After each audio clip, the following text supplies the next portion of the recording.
Excellent. I hope everybody's well, inshallah. Thanks for coming through again. Definitely appreciate it.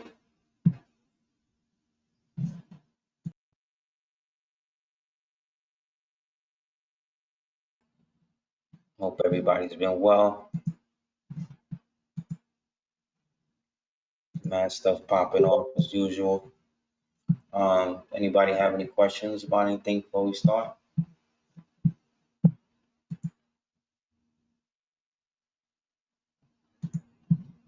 Principal said, did you see the ritual they did yesterday evening during UFC event? They had the Haggarine from Russia named Islam fighting the Tamahu Dustin Poirier. And the event was at Newark, New Jersey, home of the old Canaanite temple. Yep. There were 7 million watching worldwide. Circle 7 Drumpf was also in attendance, which I found to be interesting. And at the end of the fight, Islam shook Drumpf's hand. That's right. Which may have been symbolic in the treaty of peace and friendship between the Moroccan Empire, the old Canaanites, under the order of Islam, who was the fighter representing the Alma de Estato's constitutional republic, who Drumpf is representing. I heard a Muslim today say that the fighter Islam was a sellout to all Muslims for shaking Drumpf's hand and making salat standing over a Palestinian flag. The commentators also kept stating that the fighters were responsible for burying the hatchet. Everyone is telling the truth about who we are. We're not saying exactly. It's all in code. You got to have the eyes to see it and the ears to hear it. In terms of the Muslims saying that Trump is a sellout, that the Muslim shaking his hand, I see the salat thing a lot more whack than that, because Trump got the highest order of Islam from the Moroccan Sultan before he left office. He gave them the highest order. So, you know what I mean? All the rest of them people seem to like him. And this came after this so-called kangaroo court verdict. You know what I mean? With the whole rigged jury and the whole fake jury instructions, the whole judge giving campaign donations to Biden and all this stuff. Like, it's like when the criminals is trying to indict the criminals, you know that the whole game is a wash. Like, you know what I'm saying? Like, how you gonna be a criminal and then trying to say that this person is a criminal when you're a part of not only a criminal organization, but you're part of a cult? Yeah, they say the party was a sellout for shaking Trump's hand. I don't think that, because, like I said, Trump got the highest order from the Sultan of Morocco before he left office. He gave him, like I said, the highest order you could give anybody. So, you know, a lot of this stuff that's happening right now is definitely theater. You know what I mean? It's a theater of war. And you know, it's all a wash, because in the end none of it's gonna matter, you know.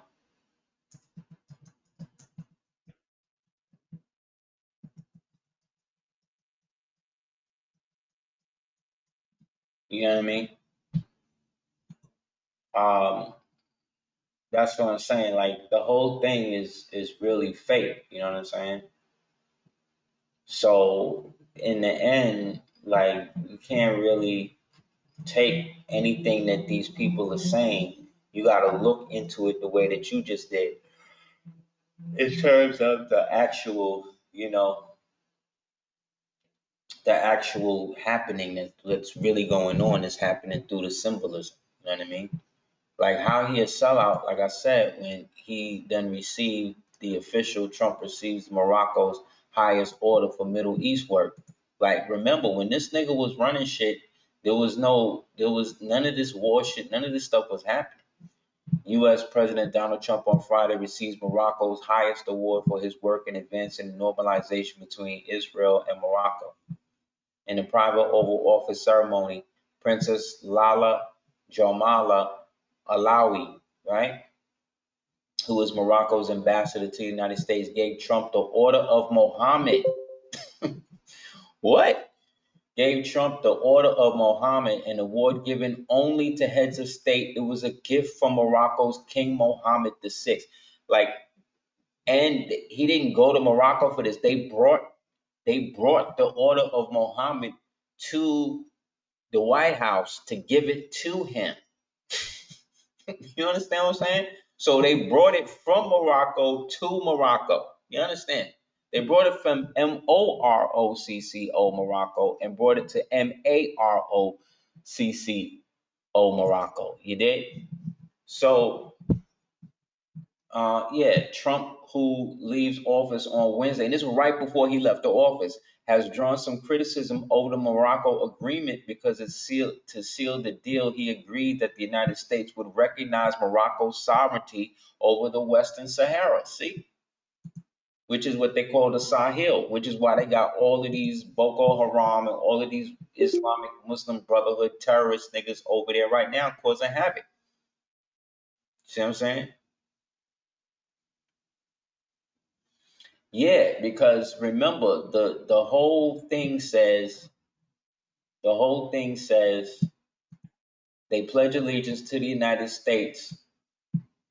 You know what I mean? It was originally to the United States of America and the republic for which it stands, which means the United States of America stands on the American Republic, i.e. the American Republic, i.e. the republic is the only guaranteed form of governance that this country offers. Nothing else. You understand? The democracy is the corptocracy. Actually, it's not even a corptocracy.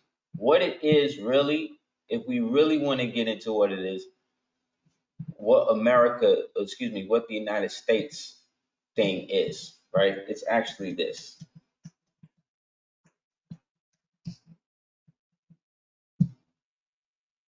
This is what it is. Let me get it out.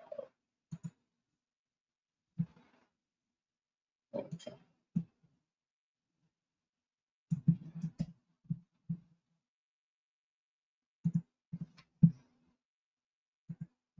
So that's really the main issue with this dude. They don't want this guy in because in the story he has to be the bad guy because they are the bad guys, the proverbial they.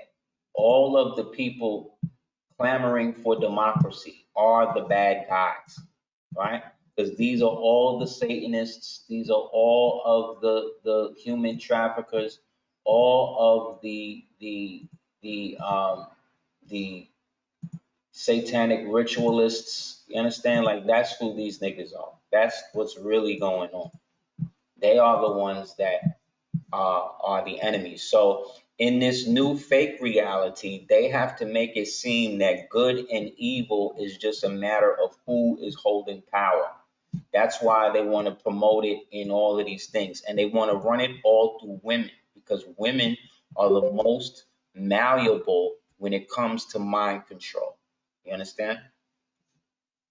They know that if they can get the women to believe it, they can get them to pass it on to the children and then by means the men. So the United States corporation is actually this. It's actually a kleptocracy, right? Kleptocracy from the Greek kleptes, right? Or kleptes, which means thief or I steal or kratia, right? Or krapat or krapata, right? Or Kratos, like the god of war Kratos, power, rule, also referred to as a thievocracy, right? Is a government whose corrupt leaders, the kleptocrats, this is what they are. So let's be specific. We thought it was a corptocracy. They wanted to be a technocracy, but in actuality, it's a kleptocracy, okay? So the kleptocrats use political power to expropriate the wealth of the people and land that they govern, typically by what? Embezzling or what? Misappropriating government funds at the expense of the wider population. So all of the money that they be sending to Israel, all of the money that they send into Ukraine, all of the money that they send into all of these other different countries and stuff, all of the money that they spending on the so-called illegal immigrants and all of that, right? All of that is them. Now tell me that this is not the most accurate description of the type of government you're dealing with right now. One feature of political based socio-economic thievery is that there is often no public announcement or explaining or apologizing for misappropriations, nor any legal charges or punishment levied against the offenders. Who does that sound like? Who does that sound like? The one person who didn't put them in debt, who didn't bring any wars, who actually brought down the national average, created surpluses in it, they want to lock him up. Why? Because he's against the kleptocracy, because he's the only one who admitted that that's what it is. And he also admitted that he used their own shit against him. That's how he know. So of course they want to lock this dude up. Of course they want to do that. Think about it. They legally have a system, right? Where take the FDA for instance, right? Just use that for an example, right? Or corporations in general, right? You have people who work for corporations, right? Who then get appointed into government. Then these people who go into government, right? They are now government officials. They now get lobbied, right? By the same corporations that they used to work for prior to them being in the government. Then once they get into the government, right? The same lobbyists, the niggas they used to work with, offer them money, right, to help push corporate push whatever corporate lobbying instance that they want to see happen into the actual government legislation. Let's look at what they did with Lockheed Martin. Lockheed Martin is one of the biggest weapon contractors in the world, right? But it's only because it's subsidized by the United States Department of Defense. Most of the people who work for the Department of Defense used to work for Lockheed Martin, right? So you get the people who used to work for Lockheed Martin, they leave Lockheed Martin, they go into the government. Then Lockheed Martin then uses the lobbying money that they're giving these people that used to work for them. Those people then pass legislation and laws to then give Lockheed Martin more contracts, right? So that way they can get more money to lobby them to do the same thing. All tax free. These people came up with the idea of a death tax. They needed to come out with a way to get under Reagan, they came out with a way to make the rich pay less taxes and the poor pay more taxes. So they started to call it death taxes because when people hear the word death tax, how you going to tax me when I'm dead? No, that's not what a death tax is, but that's what it sounded like. So in the process of that, when people voted against the death tax, they were actually voting against rich people paying more money. You see what I'm saying? It's run by criminals. You understand? And now these criminals want to say that the dude that already showed that he know how to balance money, know how to flip money, know how to flip they shit against them, now they don't like him because he's making it easier for you to keep all of your money and stop them from extraditing it and embezzling it and misappropriating all of this money. Remember, right before 9/11, Wolfowitz went on, no, Rumsfeld went on TV and said that they don't know where $1.2 trillion that was given to the Pentagon went. And then the next day, 9/11 happened. And then right before that, Saperstein, who owned the Twin Tower buildings, right before that, it was also happening, what people don't talk about, was that there was a big asbestos problem in the Twin Towers. And the city was going back and forth with who was going to pay to get the asbestos out of the building. And the building people, i.e. Saperstein, did not want to come out of the money to pay for that because he had went to court and the city actually won and was going to force him to have to rehaul the entire building. So this nigga ups the insurance on the whole thing. And then the next day, after Rumsfeld said what he said about the $1.2 trillion, the whole building come down, and then all the asbestos go into the air. Did anybody go to jail for that? No. What did they do? They created a straw man.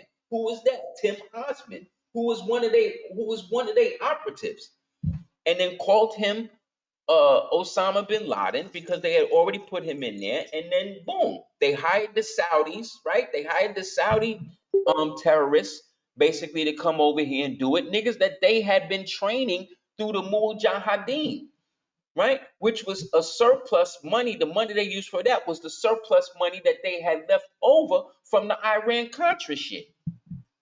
Remember when they was using the Iran-Contra when they created crack, right? And they was using crack to funnel all of the money through the cocaine cowboys and all of that through Noriega, so that way they could get that down to the Contras and all that shit. Remember that?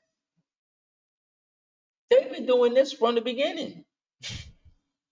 They've been doing this from the beginning. From this is how they got Nixon out. This is why Nixon was such an asshole, because he's the one that took them off the gold standard. That's what opened the floodgates for the criminality. Because once the gold wasn't back behind the money, they could do whatever they wanted to do. Because they could just keep printing money. The other day, the head of one of these corporations came through and said that the check, that in order for them to balance the books, all they got to do is get all of the corporations, right? If they was to get all the corporations to pay their taxes, right? Because he said he wrote a check for like $5.1 billion to the treasury or whatever for the taxes that the corporation owned. He said if every corporation did that, they wouldn't have to tax nobody, because taxes are illegal anyway. There's no law that actually says that. They just flipped all of this through the Federal Reserve. And we know who runs the Federal Reserve: criminals. The Federal Reserve ain't never been audited. That's why the other shit happened. Why the other reason why they don't want him in there? Because he's the first one to call for audit. This is how ill this nigga was. When he came in office, right? He knew that the CIA was in the bed of all of these foreign corporations, specifically the WEF, the IMF, the papal bloodline families, all of them, right? And so, and they use that money for the enormous black budgets and all of this crap, right? So you know what this nigga did? He stopped using CIA for intelligence. He hired private intelligence firms, and they did more. They did more accurate work and get him all of the data and all of the secret shit that he wanted. That's why we started finding out about all of the human trafficking and the pizza gate and all of that shit. This is where all of this came from. That's what Q actually was. The private intelligence firms that he employed and paid with the tax dollars, and they did a better job than CIA because they did what they were supposed to do. But they don't talk about that. You see what I'm saying? This is what is running it. Everything is a kleptocracy. See what I'm saying? And all kleptocracies wind up folding. One of the biggest kleptocracies in the world was Rome. Okay? Remember that. Rome was the biggest kleptocracy in the world, because what made you Roman, the only original Romans were the original people who came during the founding of the actual Roman Republic. That's the only real Romans. Okay?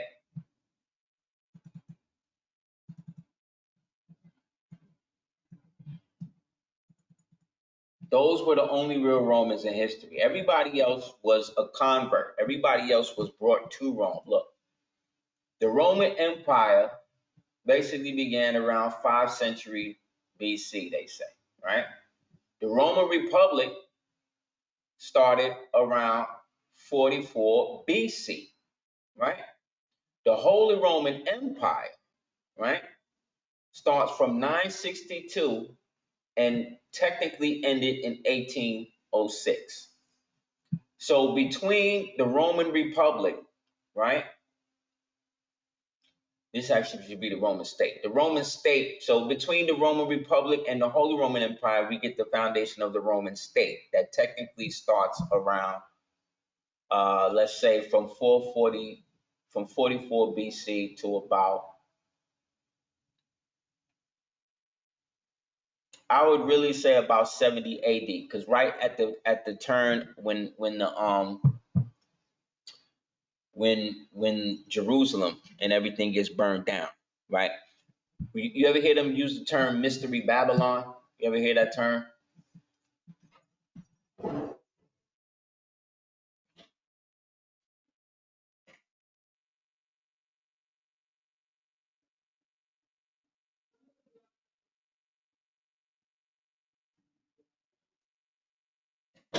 I heard that term, right? Well, Mystery Babylon, they want to say is the United States. Mystery Babylon was actually the kingdom of Israel that at the time had been co-opted by the Sadducees, the Pharisees, and these other seeds that came through because they had mixed up, they had mixed their they had mixed their religion up with the Babylonian. Because remember, I told you that the Hebrews, these niggas was always going back to their old pagan gods. They was always going back to Molech and Baal and the golden calf and all that stuff. So they would be cool with their god, and then after a while they would always go back and revert, and then they would get punished. So this whole cycle of coming back together, keeping the commandments, falling from grace, worshiping the idols, getting broke up, then wherever they was at, then boom, they would get back together and then do the same cycle all over again. That's why they were forbidden to actually have a kingdom after a certain point. So to have Israel, a nation or a state of Israel, is actually against what their God actually said that they supposed to have. You understand? They wasn't supposed to do that because of the fact that they kept going against what was done or what was said that they was going to do. They kept breaking their own covenants. You understand? That's why everybody's so divided. So when you look at this aspect of Rome, right, as Rome has come into existence, if you look at the green part on this map, you'll see that this actually was also the sphere of control of the old Moorish Empire at Europa, as well as so-called Africa and things. So all of this territory that was allegedly ceded to Rome was inherited by that because, like I said, the original Roman Empire, we could say that that was basically founded by melanated people. How do we know that? Well, if we was to look at certain joints before, who existed in Rome before them? You had the Etruscans, right? Right? And then who was there after the Etruscans? Who, the Levantines, right? And then who was after the Levantines? You had Carthage in them, right? And even before then, you had the Greeks, aka the Greeks, right? They was there. They had all these different people who existed or exist in this place that were referring to themselves eventually as Romans. But these, like I said, Romans, when you take the word, switch the R and the M, you get more, right? But again, they can't give us no kind of uh, credit for being who we naturally were in the ancient world, because then that would displace the whole myth about us being a mongoloid or mongrel race, which of course is not. The gold skin race of the Greco Eoman Egypt or Egypticus, right? And its environments likely arose from the history of the union between the so-called black and white parents, right? And then we say in white, we're talking more like off-white, like these things, these people right here. You know what I'm saying? Uh, And from this coupling comes the African appearance can be lost or hidden in a single generation. Once the races begin to mix, we see the child of the mixed couple could resemble any of the so-called Greco-Roman Egyptian. So when we talk about Greco-Roman Egyptian or Egypticus, right? Greek or Grekos again means people who kind of slow, people who don't really have the right education, right? And then Roman, like I said, this is an admixture now of the Etruscans and the Levantines and the Fomorians and these types of melanated people, all descended way back from a earlier people who were there in prehistoric times that they referred to as the Grimaldi, right? Greco-Roman Egyptian, and this place there was an African phenotype, right? And then you have the Egyptian Greco-Roman, but ultimately the incursive peoples, all right, arose from the Russian steppes, right? Such as Maria Gimmitus notes the African phase of the dynastic Egypt rule from the Africans, right? Was 10 times earlier than the so-called Greco-Romans, which one comprised of 9/10 of the ancient history, right? From 3300 BC to about 350 BC, right? That these Greco-Romans or their ancestors produced an offspring that they'll call who they call Africans, but the word is actually Afris, right? In the old Latin, in the old Berbic Latin. The indigenous so-called Egypticus or at least have the African parent, which is shown, and they all have the wavy or the curly hair, right? Whereas the so-called African features become more aquiline, right? Meaning that they look more like us. You know what I'm saying? Because aquiline comes from Aquila, right? The Aquila, another name for Aquila is eagle. So when they talk about the aquiline nose, they're talking about like the eagle's beak or like a nose like an eagle. And we know America is the land of the eagle. And the eagle is also a symbol of the scorpion, right? So ultimately, they showing this as an example. This is one of the brothers from the Commodores. Mounds Green. No, not the Commodores. He was a race car driver or something like that. But just to show you, again, the different aspects of that. A great book that you can get on this is Sex and Race, Volumes 1, 2, 3 by J.A. Rogers. He did a deep dive on that, as well as Golden Age of the Moor. They got a whole section of old Rome and the Moors in Rome and who fought against Rome, etc. So when we're talking about the church then of Rome, right? We're talking about the old pagan so-called Hereshef influenced churches that were carrying on from the old,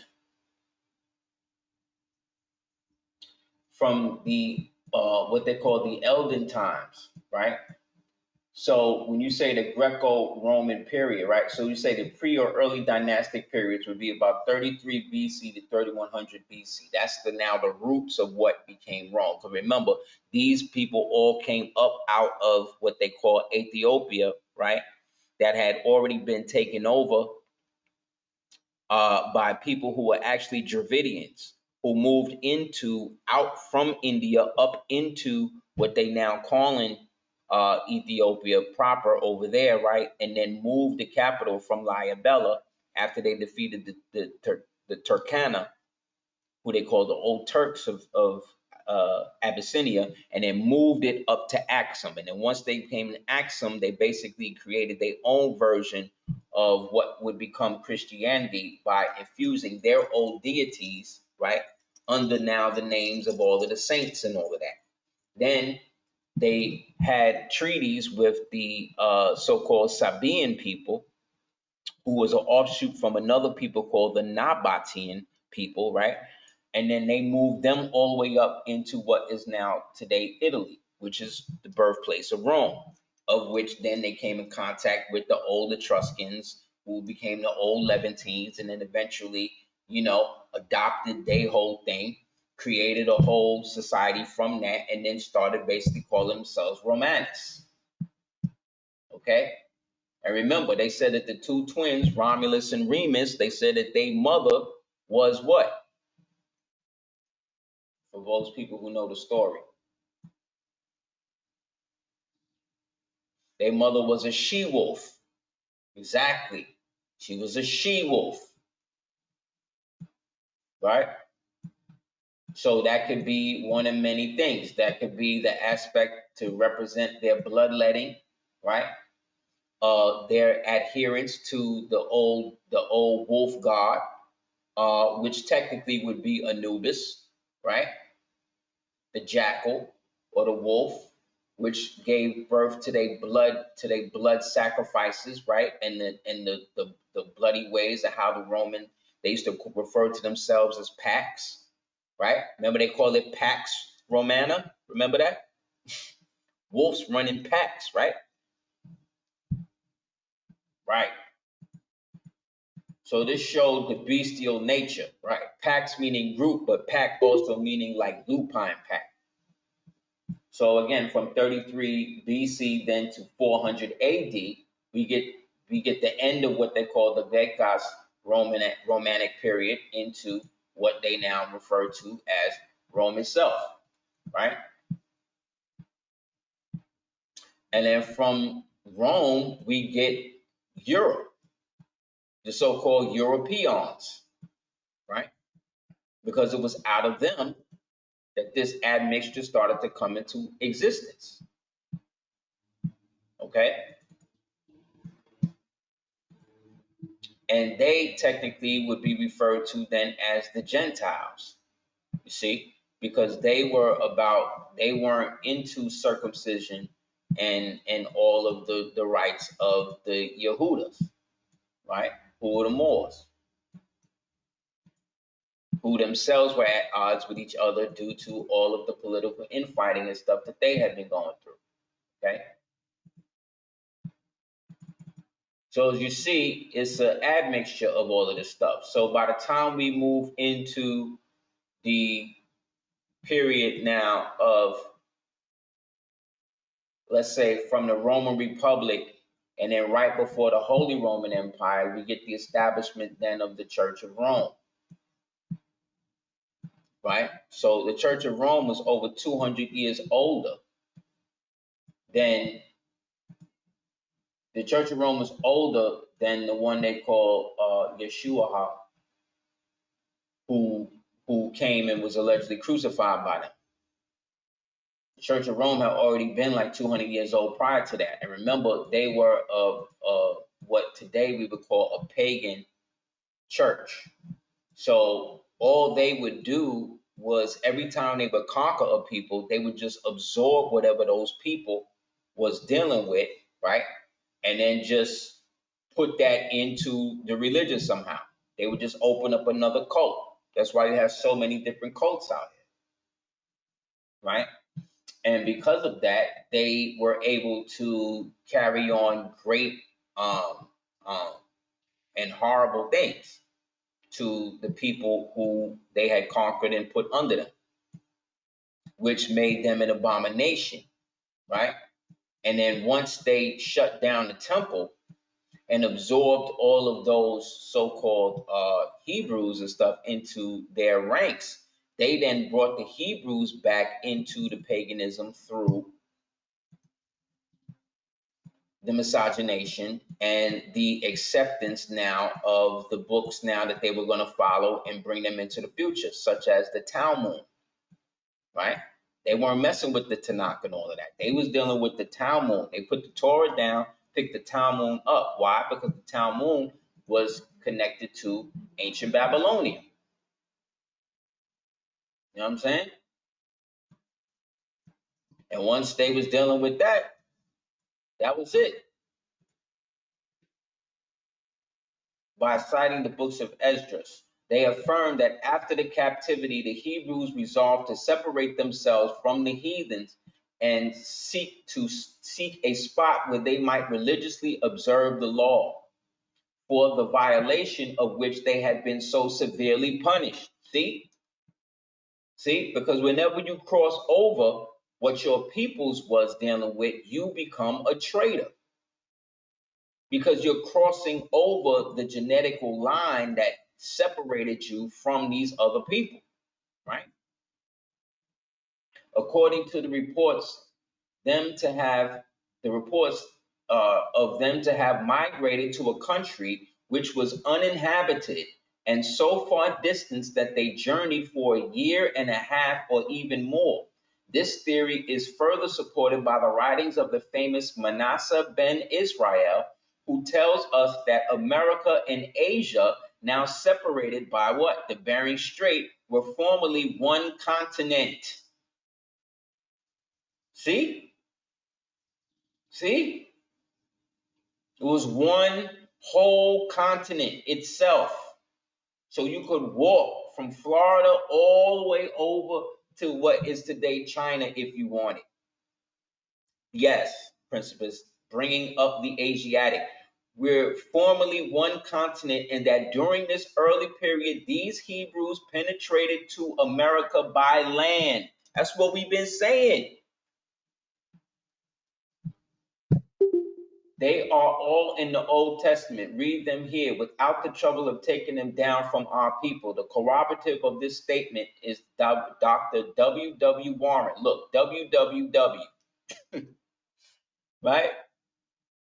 In his history of the Ojibwe nation, Moors, the Ojibwe nation, that in response to parts of the Bible which he translated for his people, they said, the book must be true, for our ancestors have told us the same stories for generations. See, so because we got both sides in us. Remember we did the class and I said that in both sides, on the Hagar side and the Sarah side, you got those that was enslaved and those that was free. The ones that was enslaved was the Hebrews, because they were the ones who kept breaking up and breaking their own covenants out of their own mouth, which then laid them open for the heathen nations to put them in bondage. And then the other side was that side that was free, meaning us, right? I.e. the Moorish side, the side that always fought against Rome, right? In their dances, they said, hail, and distinctly, hallelujah, or praise Jah, the very word which is used by the Hebrews themselves. He's talking about the Ojibwe. They acknowledge but one God, the Great Spirit, and the name by which he was known was Allah or Ale, which is also Allahim, right? Which is Elohim, and the old Hebrew name for God. They kept the annual festivals which resembled those of the Mosaic ritual. They performed morning and evening sacrifices and offered their first fruits to God. They practiced the rite of circumcision, right? And celebrated a feast like that of the tabernacles. They had cities of refuge. See? They had cities of refuge to which even a murderer might flee and be safe. Shukran, double. Shukran, noble. I appreciate that. The Indians reckoned time in the same manner as the Hebrews, and their year began at the same season. The same superstitions seem to have marked their burial places, and the same creeds will rule their lives as both present and future. The Indians, as well as the ancient Hebrews, lived in tribes ruled by what? A chief. And their forms of government were almost identical. The clan is somewhat a new word though. The clan system of the Indians was preserved in a clue of the mysterious rites of the early Hebrews. What is known about the clan system of the Iroquois explains what was formerly mystical about the tribes of Israel. Each tribe had a totem, usually some animal such as what? A deer, a bear, or a panther.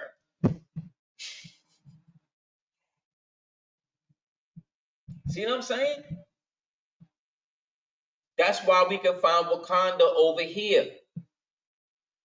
So also had the Israelites such a totem, and this explains why in the blessings of Yaqub upon his sons, Judah was surnamed a lion, Dan was surnamed the serpent, and Benjamin was surnamed the wolf, which was also the symbol of Rome, showing the old connections that these Hebrews came out of these same Romans and vice versa. But it was the Moors, those who consolidated themselves as Moors, who had both bloodlines in them, that fought the wars against Rome. Which is why the bear is the symbol. Thank you, Moore, J-Bay. Which is why the bear is the symbol of what? Khalifa, California, right?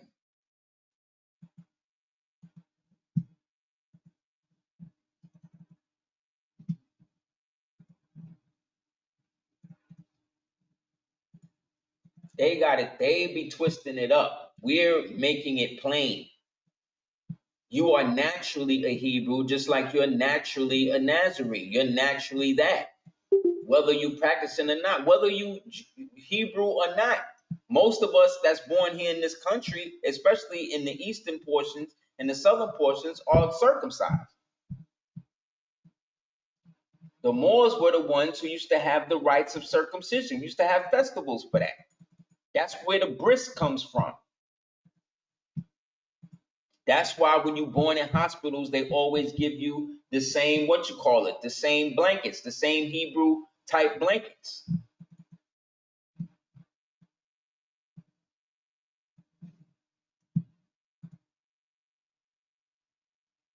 This allegedly is Septimius Severus, or a depiction of Septimius Severus, done by somebody called Vochart.com, right? But they want to say that he not black. What white people you know got hair like this? You know what I'm saying? Yes, and the white headbands. Thank you, Principus. Yes, the white headbands. That's another sign of the old Hebrews.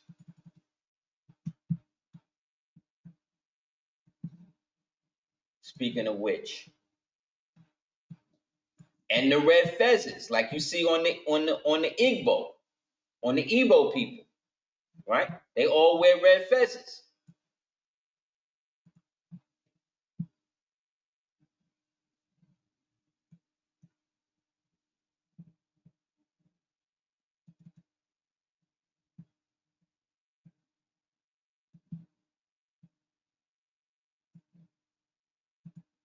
So these Romans that we've been at war with, you know what I mean, that now are like Caucasoids and amalgamoids, they are all basically the same people.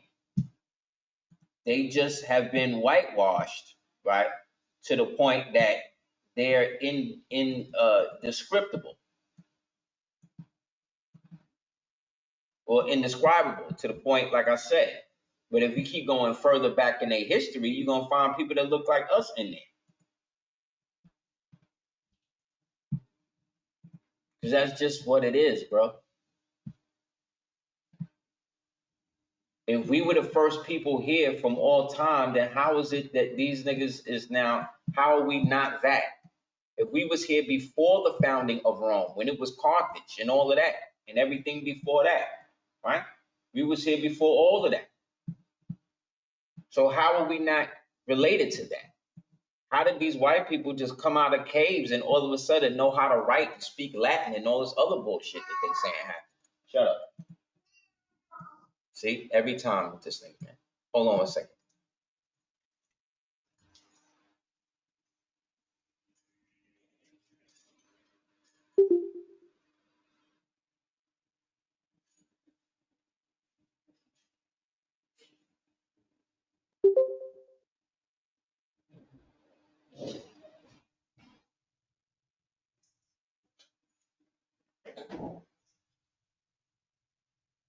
Right? Right? The men of Egypt are mostly brown and black with skinny, desiccated limb, with a skinny, desiccated look by Ammianus Marcellianus, right? What that say? That said Egyptum, right? Or Egypticus, right?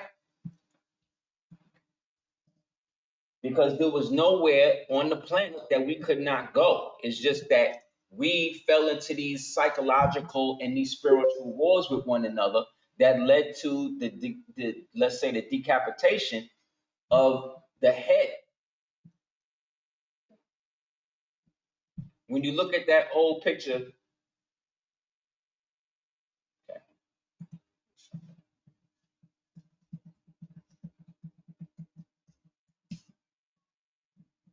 when you look at this picture,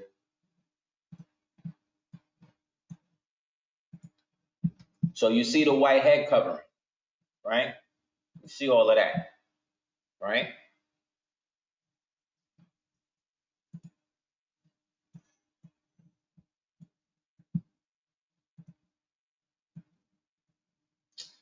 Hold on a second.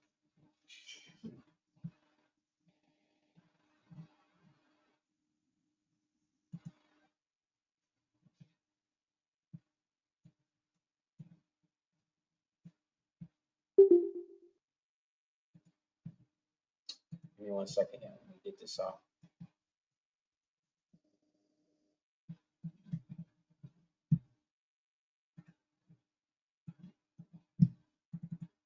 Y'all seen this picture before. Most of us got it in the crib.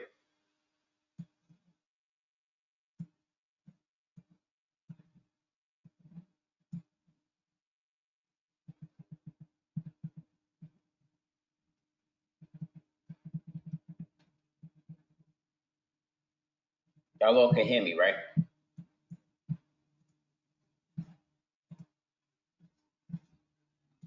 Okay, cool. Just making sure. Okay, y'all all seen this picture on the right, excuse me, on the left, right? 1 second, let me pull it up.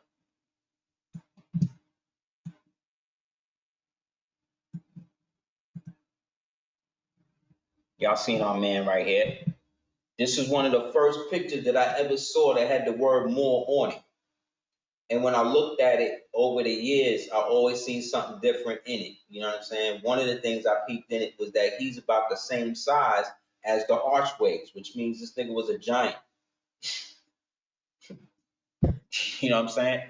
Like he's actually looked like he almost taller than the archway, right? That's number one. Number two, when you read Horace Butler's book, When the Stones Cry Out, he gives a whole description of Mount Montezuma, and it basically describes him again as a Moor. Just like when we read the whole story about the fact that the word Indian was substituted by Moorish, Moorish was substituted with the word Indian in 1621, and it basically talks about all of that. Now, the original name for this piece was not what it is now. The original name for the piece is the Guardian of the Seraglio. Okay, the Guardian of the Sagri. Is that how you pronounce it? The Seraglio. Yeah. But we know it as the Moorish chief. Chief being the same word that was used by the so-called Indians, right, to describe their rulers, correct? Chief, which is also used by the so-called United States government to this day, right? Isn't there Joint Chiefs of Staff or the Joint Chiefs, right? And as you see, he's in the white, right, representing that line of David and who they refer to as Yeshua and all of that, which again, we're talking about this now in the ceremonial sense that shows the consistency of the people, right? The Romans ain't dressed like this. The Romans dressed with their palliaments and the armors and all of that. But the Moors, we all dressed like those who were descendant of the original people, right? So yeah, so as the guardian of the Seraglio, he is the Moorish chief. We also see that in his headdress, when you go close up in it, you see, even in the digitized, you see the red fez right under that, which again is showing both sides of the family, which is why the headdress is so important to designating what side of the family line you represent. Because the Romans, they didn't wear headdresses like that. They wore war helmets, right? Or crowns.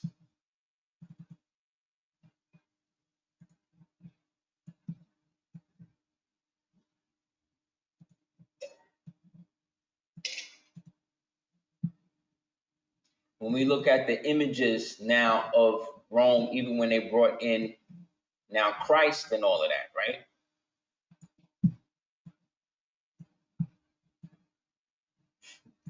Excuse me.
Here we go.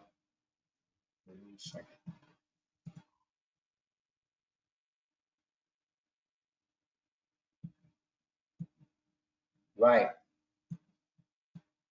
But then some of them, his crown is the uraeus, right? Emanating.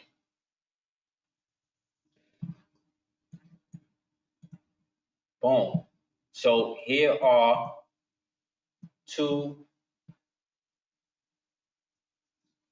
chieftains of the so-called Choctaw Nation on the left. Then you got a bunch of patriarchs, right, in the middle. And then you got the one who they're referring to as Yeshua Hawashad, right, on the end. But if you look at the gear, they all basically wearing the same type of gear. Because, like I said, when when Rome ended, when we shut it down, right? The end of Rome came around the same time that they shut the temple down, because the temple again was Mystery Babylon, and because they was dealing with all the old Babylonian gods bringing them through, they had destroyed it. So those that were still loyal to all of that knew that the eventual kingdom was going to come. So they ran, or they left. The ones that wasn't with it, they left. And they stopped dealing with the Rome, exactly the same colors. And they stopped dealing with the Rome. They started to go and consolidate themselves under their own vine and fig tree to eventually go and retake it. So let's say by the time Mount Vesuvius erupts and Nero and the Antichrist, who was the Antichrist, he comes and he gets destroyed, or he starts destroying everything. Now the time is coming to consolidate what the world kingdom is going to be like. And these are representation of all of those people in what they refer to now as the glorified bodies that started to go back and started to make all of this happen. What made the bodies glorified was that they had knowledge of they self. You understand? And they was coming to fulfill the law. The crown of thorns, look at the points on these crowns that they wearing. See? That's why these crowns be looking like that, because they were all supposed to be emulating the same crown that allegedly was put on Yeshua Hawashah.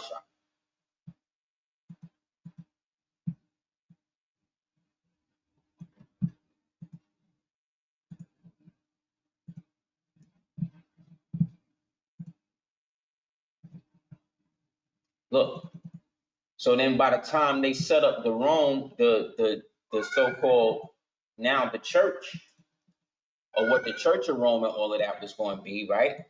This is now the people start to come out. Look at all of this. Look at all of these people. This is why they don't want you dealing with Russia and all of that. It ain't got nothing to do with communism. That's where all of the stuff was hidden at, and that they consolidated it through.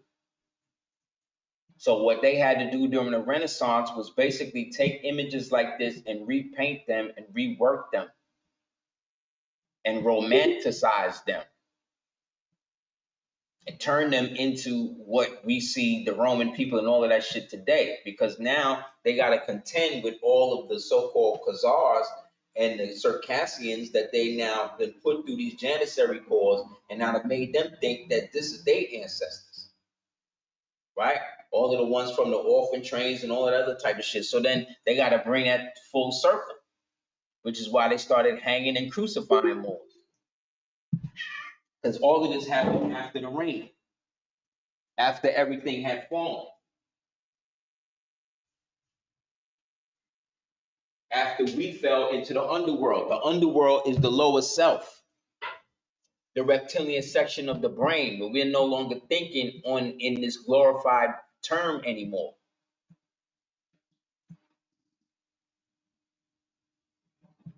And everybody got the same joints on. Nobody got perms. Everybody got their natural hair, right?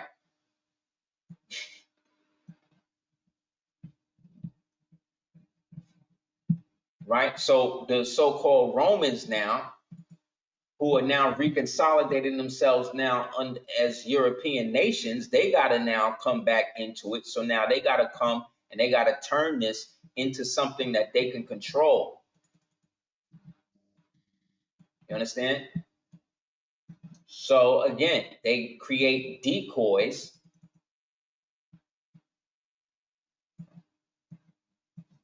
Like all of these are thorn crowns.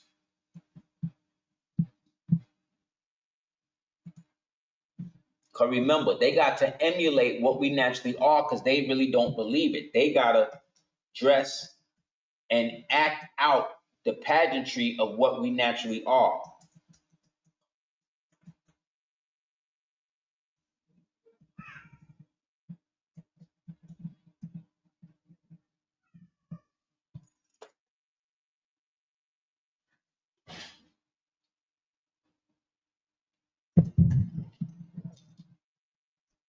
You understand?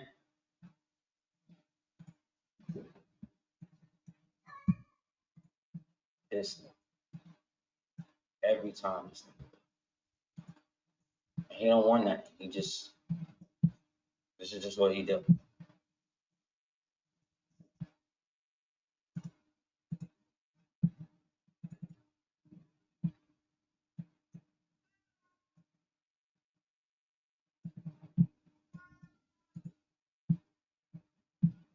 There we go.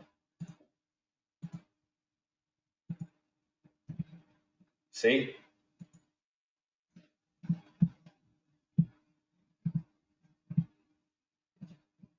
That's a crown of thorns. That's what this is supposed to represent. That's why all crowns tend to go up like almost like needles. But each type of crown has its own jurisdiction. This is actually one of the oldest images of Constantine himself.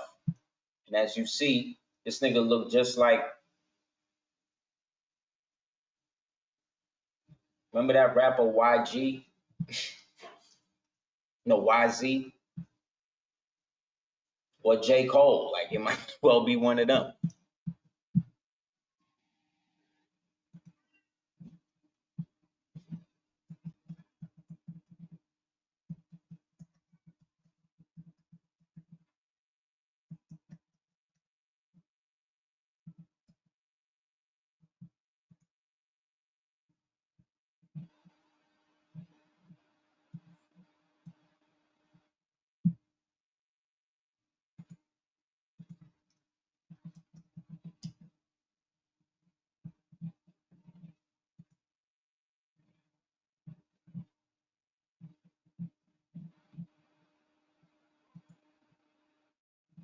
because the whole story, the death, the resurrection, all of this stuff is all allegorical science based on the symbolism of how we supposed to come back into our understanding of our higher self. So they think that they're actually doing a service to us by killing us and sacrificing us and doing the shit they be doing. The painting of Constantine the Great, Roman emperor of the Christian saint, from the church, from the icon depicting the cross of Kiev, right? The replica of the true cross with the relics commissioned by Nikon, right? The Orthodox Patriarchy of Moscow in 1656. So like I said, each crown has its own jurisdiction, right? So then when you do the knowledge to your boy wearing the crown, you see what I'm saying? And putting himself in that the mythos, and then them putting him against Aubrey, who represents what? The Pharisees and all of that, right?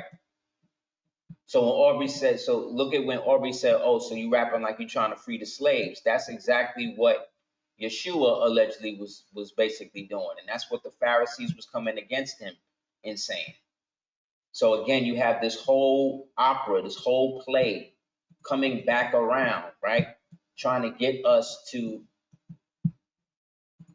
not only see ourselves for who we are, but then at the same time put this dude in the same position that they put Yeshua in, or he's literally putting himself in that position. So the question is why, right? Because regardless to who or what, they both distributed by the same devil, right? They both distributed by universal, right? Even though he got his own thing popping, he's still like signed to them to a certain degree. They still get a certain degree of his publishing and all that anyway, right?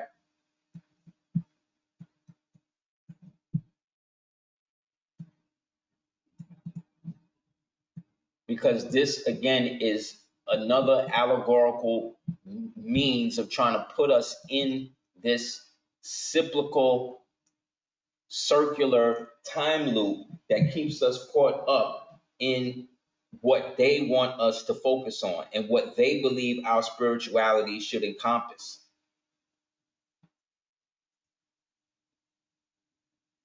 You understand that as soon as they got the guilty verdict, they hit him with 34 counts. 3 and 4 is 7, right?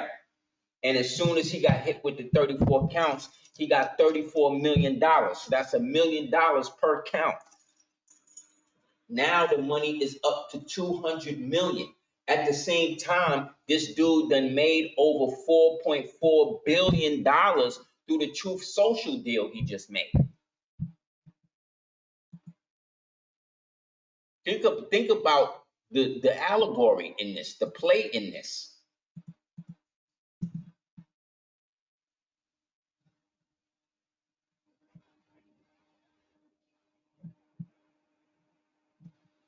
Right now, spiritually, everything is about what we here in America is doing, man. It don't have nothing to do with what anybody else in the world is doing. What all of this Palestine stuff they're trying to get everybody put up into, that's just another Roman province. Yes, $34 million for 34 counts. So that's 7 and 7, right? So that's 14, which is knowledge, culture, all being born to what? Power. You understand? It's another ritual. It's another ritual what they're getting everybody caught up in.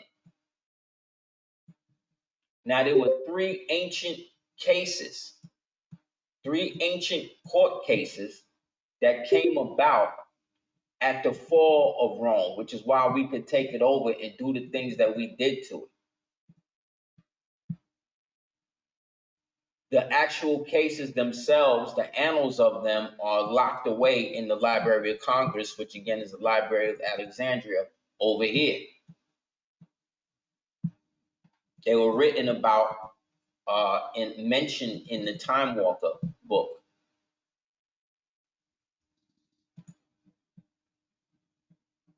Hold up, let me put it up.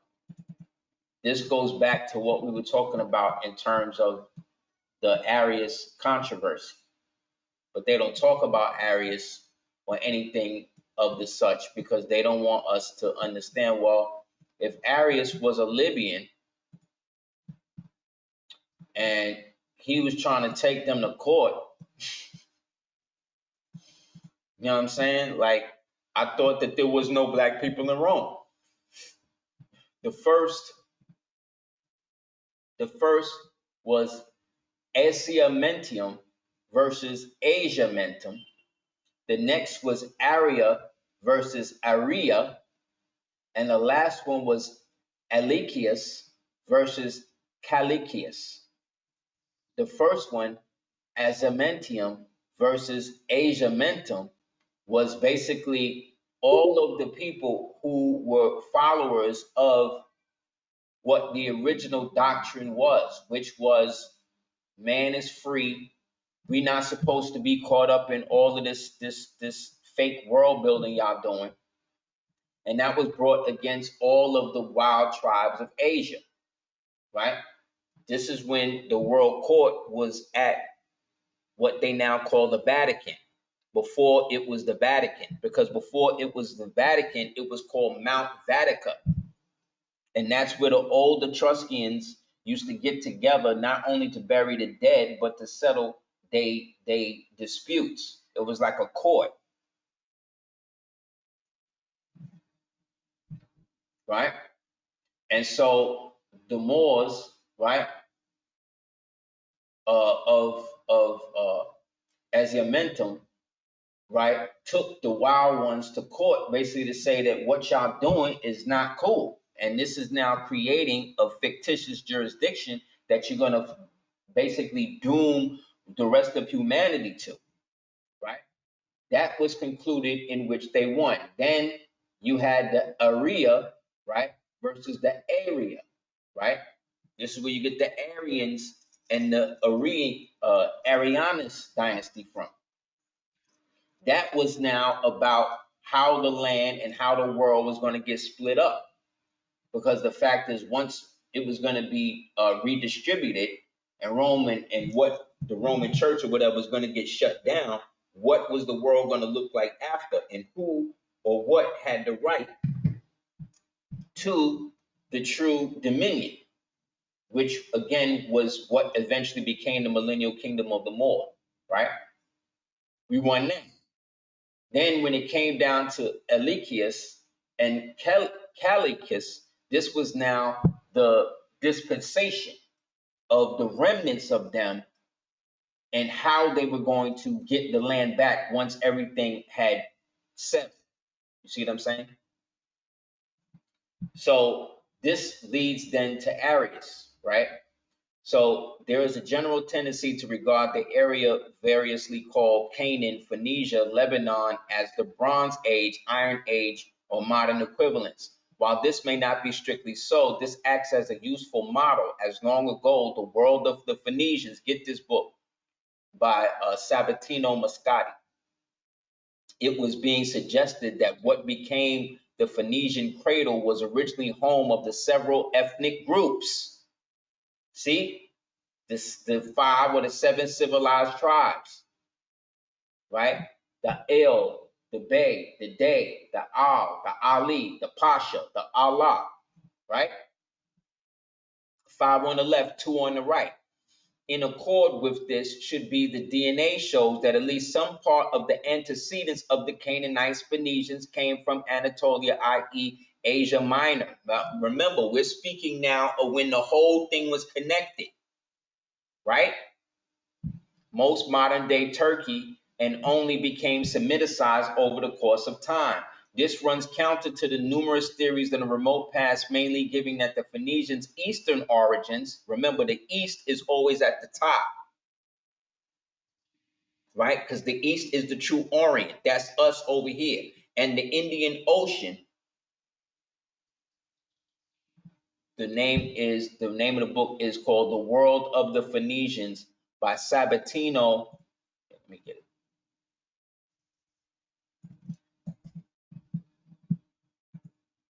Remember, when they say the East, they always talking about over here. Because the farther west you go, you wind up east.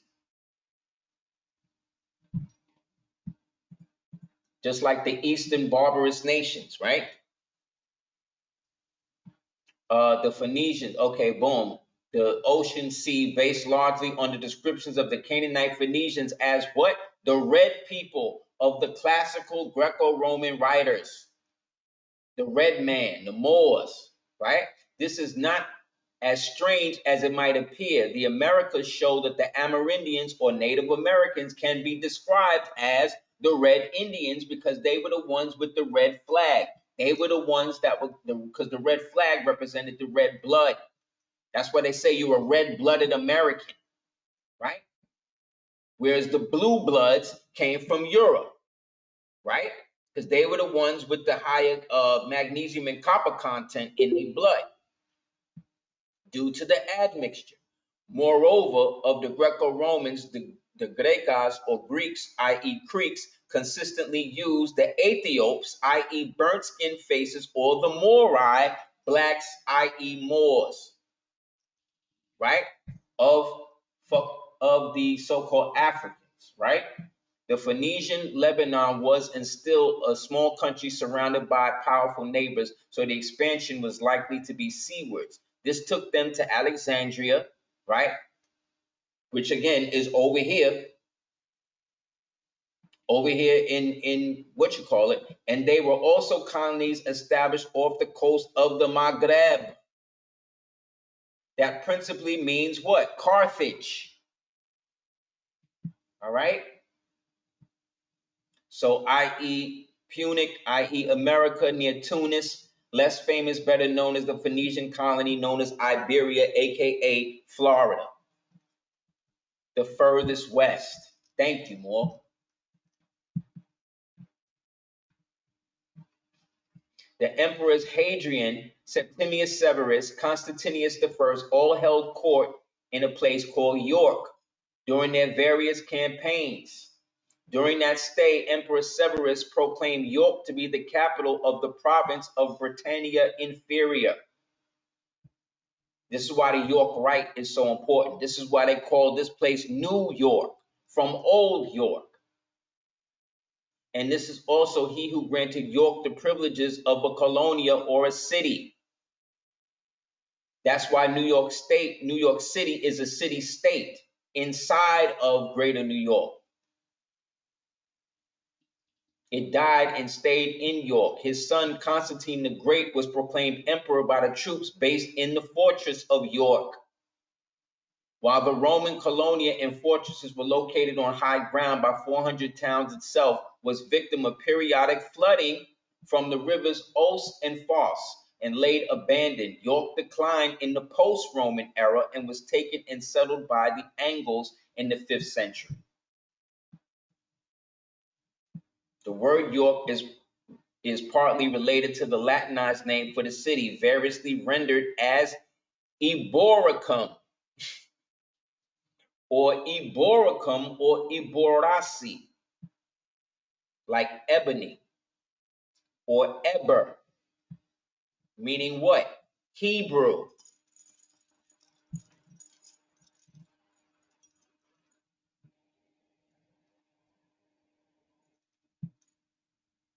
Yeah. Form York was the first recorded in the 13th century. Many present-day names of companies and places, such as the Eber race or the Ebor race, meaning refer to the Roman name Ebor, as in Eber, meaning Hebrew, or Hebedu, meaning the Moors of the Eber kings, which are the Hebrews, who had mixed with the Romans and had fled at the fall of Rome. So now we get into Arius. But before that, let me pull this out.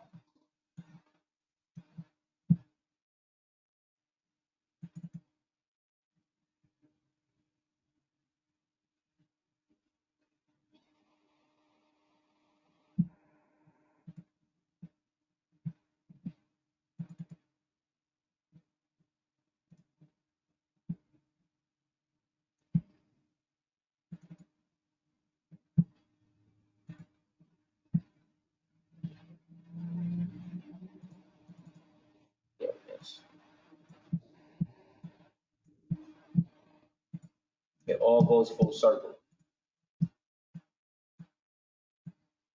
The Romans, most of these Romans are Hebrews, and a lot of those Hebrews and Romans were Babylonians who are running away from the constant breaking of their vows to the God that they said that they was going to serve. And those of us that was always against the paganship, we were the ones that they was at war with, because we wasn't with the BS that they was perpetrating on everybody through trying to bring these fallen ones back into style over here. We wasn't having it. Now, when they say the land corridor, they talking about the Bering Strait and all of that.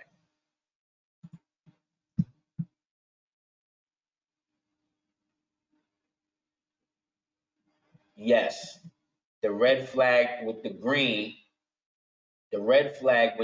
star is the blood on the land, is the blood that is supporting the land. The flag with the green, with the red star, is the land supporting the blood. This is from Time Walker. The land corridor that is traditionally known as the neutral zone, where the tribal members of different tribes are to come in gentle ease and work out their differences. You see, this is what I was saying about Mount Vatica, as well as Eboracum and all that we just read about. This is tribal social law.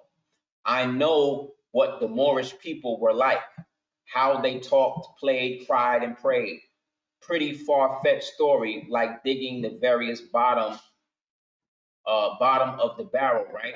I'm way out on a tree limb, but no way back. Let's construct the old Roman history from the times. After Es-Zaghal, which also in the Star Wars mythos is the planet that the emperor went to reestablish the empire, called the planet Es-Zaghal. After Es-Zaghal sold back the territory titles to the descendants of the old Roman empires of Romans, Greeks, Persians, and i.e. Arabs or Edebs, they did not call them Moors. See, the Romans didn't refer to us as that. We call ourselves Moors. That's why when people say that the Moors, that was the name the Romans gave us, that's fake. Why would we take the name given to us by people we was at war with? So that shuts that down right there. The Greeks and Persians and Arabs, they did not call them Moors, but the Aryanius, right? Who were of the Afrius Empire. That's where the Africa comes from. Because Afri in old Berbic Latin, again, means far land, right? After the territory purchase, which was included the responsibility of all treaties, some Moors decided to stay and become citizens of these new countries. You see? To these remaining Moors, there was a great surprise. They were brought to the great Justinian courts and charged with the crime that the judges said was a violation of international law. What was the violation? What great hideous crime was this? The old dumb Sioux boy, who is not a scholar and hates languages, is looking down from the reference or about to jump and hit him right in the face.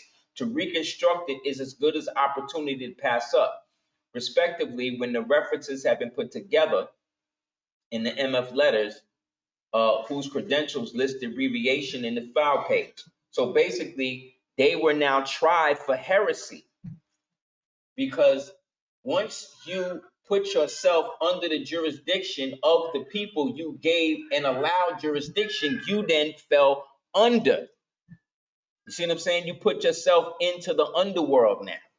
And that was the problem. As they say, you relinquished the jurisdiction that you had over them by staying in areas that your people said that they could have and be ruled by their laws so long as they paid us our tribute.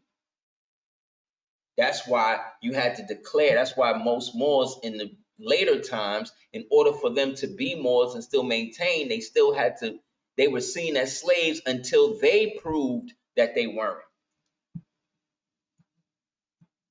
So this gets into the Arius controversy. Before the era of Constantine, at the beginning of Christianization of the Roman Empire, a large part of the Christian energy was spent on martyrdom. See, they was killing mad people. Persecution was fairly consistent specter haunting the church, and the martyrs became more and more revered for putting forth at the height of Christian devotion. The subject of martyrdom and martyrs took up a great deal of the church's attention, which at the end of the persecution by the state, early Christianity began to turn its attention elsewhere. And so by the 4th century became the age of the great church fathers. The heresy of Arianism was the first major controversy of this new age of the church. Because remember, these Romans was pagans that now was taking the Hebrew doctrine that they had gotten by those Hebrews that stayed with them after the fall of the temple and was mixing it all together with the idea of the Christ, right? Christ meaning the divine nature of man, Christ-ianity meaning that which lacks substance, which had nothing to do with the true Nazarene or the true so-called religion, life culture of the day. Arius was a local priest in Alexandria. He began to develop and promote the alternative understanding of the person and nature of Christ that was not necessarily new in its fundamentals, but was able to catch on and spread for various reasons. Not at least because Arius was smart, thus able to create a thoughtful system of thought, but also because of his popularity. For Arius, if God was unknowable, a popular Christian theological assumption brought about through the Platonic influence, Plato's influence. Because remember, Plato, they adopted all of the Greek pagan shit, remember? Then Jesus could not be God in the same sense that the Father is, because Jesus is knowable. Further, if God is both one and indivisible, then clearly Jesus must be both other than and after God, a kind of higher divine creature, but not one with the sharing in the divine nature of the Father. This is where the Muslims years later would come up and say that Jesus was a prophet or a martyr, but he was not necessarily God. You see what I'm saying? It always comes from earlier situations from original people. For Arius, Jesus was a created being, and while the firstborn of creation, surely not eternal. And so Arius came up with and taught a little theological song to escapulate his thought on Jesus Christ for the popular memory purposes with the temple lyrics. There was a time, see, now what does this sound like? There was a time when he was not. What does it say in the circle 7? Time never was when man was not, right? For surely if there was a time that time would end, and surely if there was a time that time began, then surely there would be a time that time began. Everything comes from something else.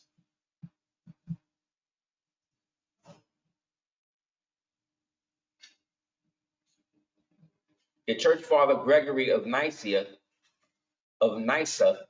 tells us that the theological argument became very popular at the time, and Gregory reports it. One could not even go to the marketplace buy needed goods without being led into an argument on the nature of Christ by even the merchants. How many times back in the days when you go out there and you see different people talking about the divinity of man, whether it be the gods that would be building, or today you have the Hebrew Israelites doing it, right? It's the same thing.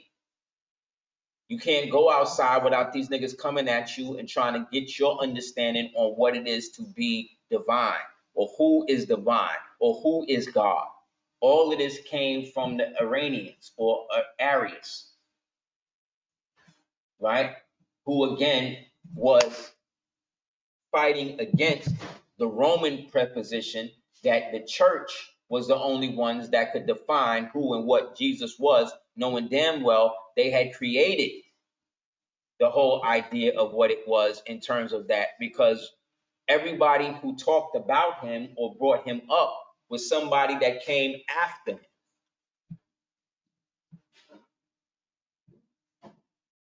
Here's another aspect of it.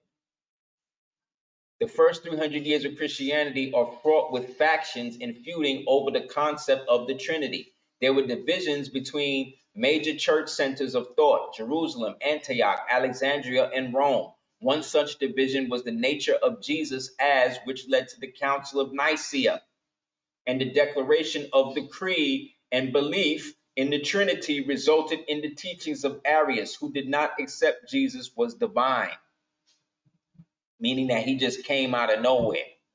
The article examines the arguments surrounding the Arian controversy and how it changed the face of Christian belief forever.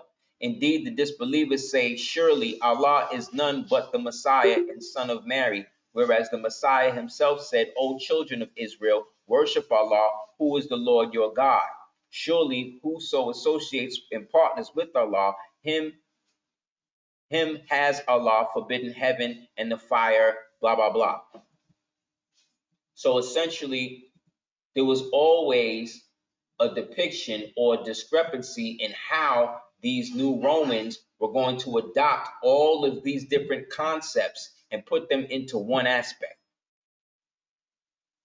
which is why there's so many factions of Christianity. You understand?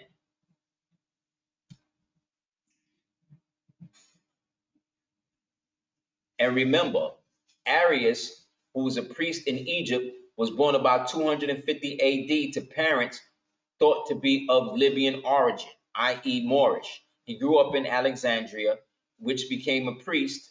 Isn't Alexandria in Virginia today? He became a priest in the spring of 312 and under the episcopacy of Achilles, who was later followed by Alexander, in whom Arius was to clash. So when they talking about the Council of Nicaea and they blaming it all on Constantine, and they saying that Constantine was the one that got everybody to worship Jesus and all this other type of shit, that's actually not necessarily all true. Because there was a bunch of different factions that were vying for control of the so-called church. And while that was happening, you had a whole nother group of Moors that wasn't with any of that, who were following the ancient teachings and the understanding of who and what man truly was or was meant to be. Which is why when you read the readings of that they say come from Yeshua and all of that, he always referred to himself as the Son of Man. The Romans turned him into the Son of God. And then men had to find a way to adopt that, you understand, and make that the pinnacle of the worship. So that way then they could then control the image of what God would be, which is why we rounded up with the white Jesus. You understand? Because eventually they could turn it into whoever they wanted. And then that allowed them to keep up with the pagan thing, which allowed them to keep up and turn it into whatever image they wanted. So whether it was a black version or a white version or a Chinese version, it didn't matter. They could just keep flipping the versions and keep it moving. So long as you're worshiping what they want you to worship and see it as they want you to see it, that became the problem. And then you have Moors who started putting themselves in these different jurisdictions, which then forced them to now adopt these same things, even though that wasn't necessarily what their forefathers told them to do, which then led to the fall of the millennial kingdoms and everything else. See, this is why you can have two different versions of the same image, right? So you got Constantine in the middle going at Arius. Arius is on the left. Constantine is on the right. Then over here, you got the white version of the Council of Nicaea, right? For all of the pagans and all of the Circassians that was now going to be put under this jurisdiction so they can control them. And then you have the original.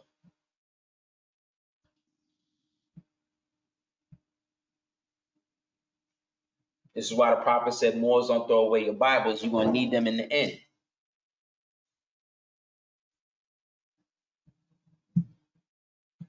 This is why they said under the Moorish Empire, you couldn't tell the difference between the Christian, the Muslim, the Hindu, or the Hebrew.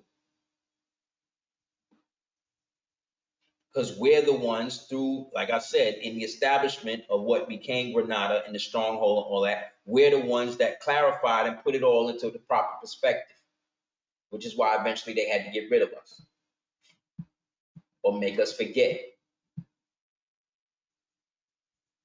This is why all of us was raised Christian.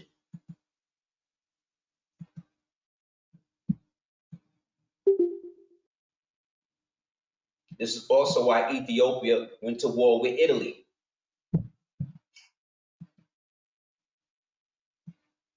Which is also why Selassie could be His Majesty Selassie in Ethiopia, but then in the British court, and excuse me, in the Italian court, he's King Victor Emmanuel. Because he had in control of the double cross.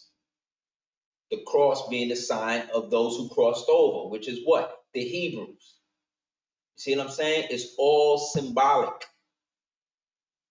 But they got people living the symbolism like it was real. To keep everybody confused and going at each other's throats when it's all about how you see the same event. So you have, like I said, right here, you got the same event on both sides. But today they'll tell you that the one on the left is the original, when we know damn well this is the original on the right. Because this was the court where they all got together and worked it out.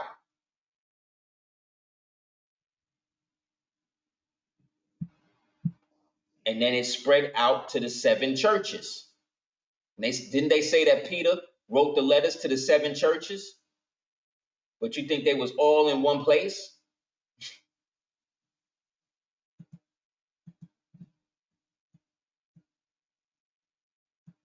That's why you don't hear nothing about in the history books and all of that about the Moors forcibly converting everybody. You hear about the Arabs and the Muslims doing that.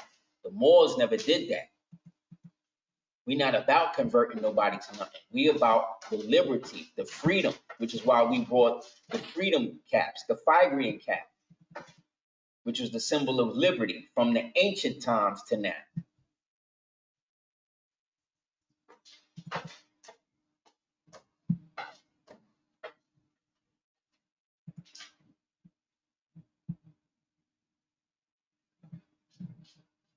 So by the time the Holy Roman Empire comes up, they basically are falling back. They basically are trying to uphold what was left of the Moorish Empire.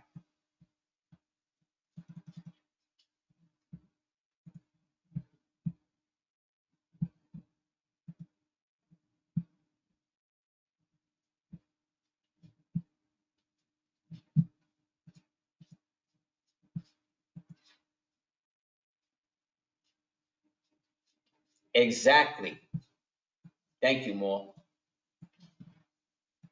Principus said in the book, The Myth of the Andalusian Paradise, it states that Moorish Islam was not fundamentalism. That's right. Because we wasn't. We wasn't about getting everybody to conform and do whatever it is we wanted them to do under the pain of death. That came at the fall. That's once these people started losing their noble nature, and it was about every man for himself. And so they fell into about 300 and plus years of piracy. And we see where that got us. Because again, the amalgamation is what started shutting everything all the way down. That was the problem. Too many of us started amalgamating with the other so-called races that wasn't doing it. There was a clan of Moors out here in Florida called the East Moors, right?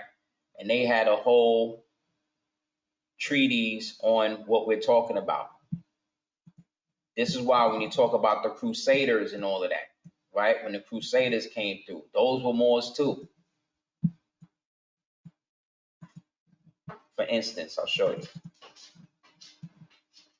The founder of the Crusades was a dude named Hugh de Payon. who was a French knight, which means he was a Roman knight. But remember, French and all of that, that's Roman. Hugh de Payon means Hugh of the pagans. And he set up what was called the first precipitory. And he was given a warrant of authority.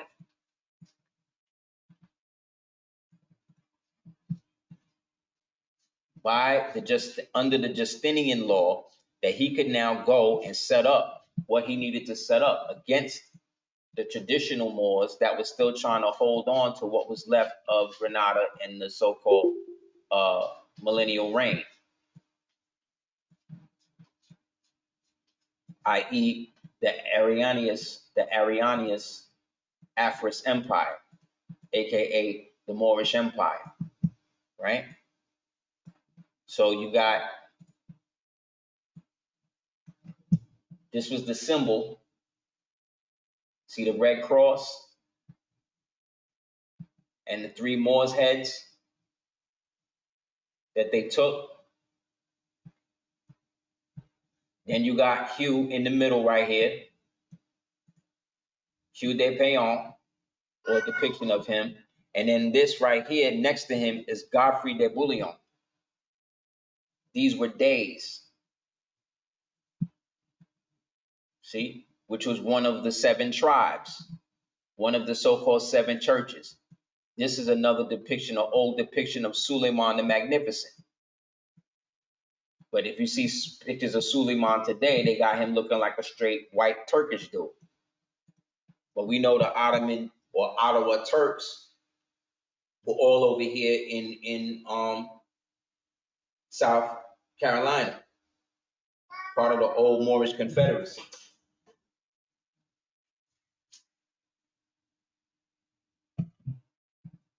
So again, we was fighting amongst ourselves. The slaves were the ones that were being brought over and used as beasts of burden while we fought wars against one another.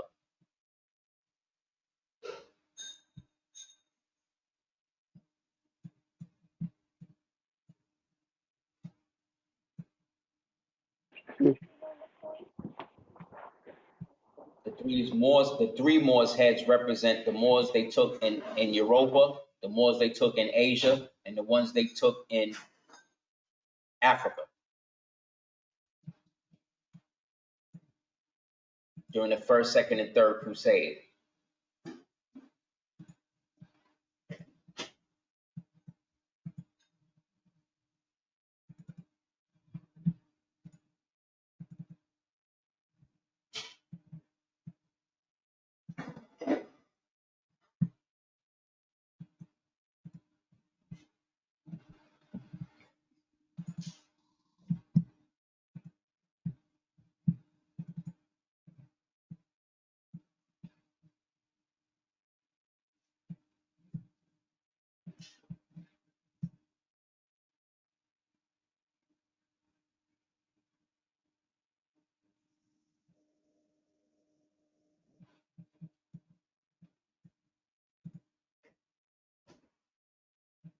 The archaeological evidence suggests that the Mesolithic people settled in the region of York between 8,000 to 7,000 BC.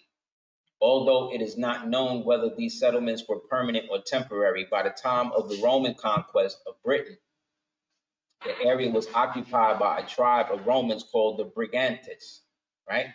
The Brigantinian tribal area initially became the Roman client state, but later its leaders became more hostile to Rome. As a result, the Roman Ninth Legion was sent to north of Humber to the Brigantian territory. Showing this because you see, this is one of the old pictures of the original Elizabeth before they got rid of her. And you see she got the same blue sash that the prophet had on.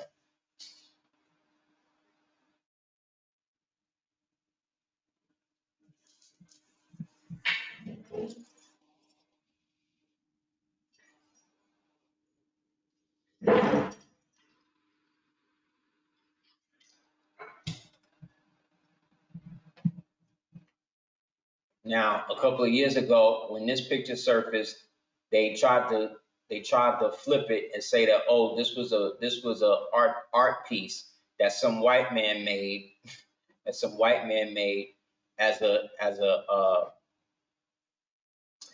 so-called artistic representation of what Elizabeth would look like if she was black. No, this is the original Elizabeth that they got rid of.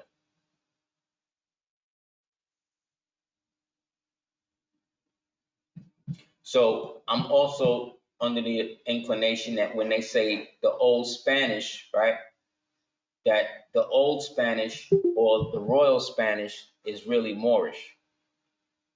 Because like I said, there was no Spain in 1492. There was no France. There was no Belgium. There was none of that existed. All of those were Roman client states that had received permission to reestablish themselves as such. Therefore, these names came later. So we didn't fall to know Spanish and this type of thing. The royal Spanish or the viceroyalty of Spain, all of that was old Moorish dynasties.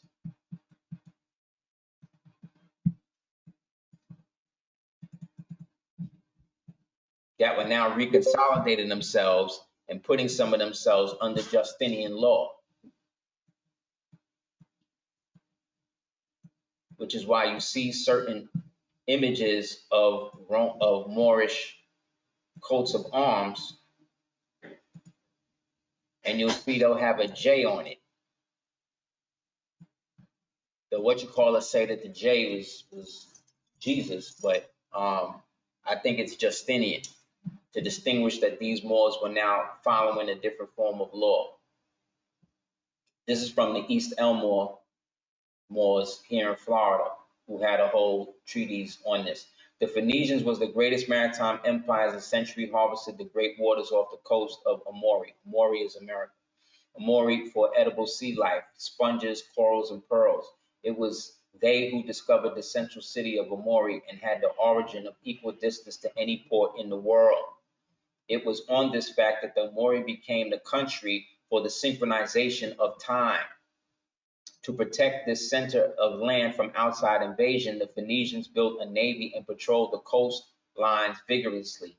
Not only did they do this for the Amori, but for the Ifriqiya as well, meaning those in the continent of Africa. The strong currents that flowed from the coast to coast made the international trade possible in the days rather than months. This resource also had to be protected. So under the protection of international law, sanctioned by both the Amori and the Ifriqiya, the Phoenicians became the customs officer for all that traveled the waterways between the two countries. In Amori itself, the highway of surveyors were constructing roadways and raising cities. The Moorish schools of architecture took its place at night alongside with the geometrians to build flawless institutes of study, geology, medicine, and various sciences. The children were being conceived by the cycles and raised in the professions according to their science. By the age of 12 years, the children of Amori were fluent in 4 languages, and the masters of that at least the 5 mechanics. Specializing training of art and science was at most in Amori, and to fail was to be deported to one of the lesser islands. However, the pride of race encouraged the genealogical pride, and deportation was rare, if not at all. So from 819 Moorish calendar to 1399,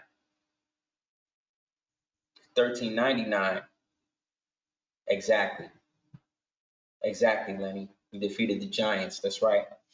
And up into 912, or from 1492, the Moorish Empire graced its country in the preparation of the new age by civilizing who? The Eber colonies, the Hebrews.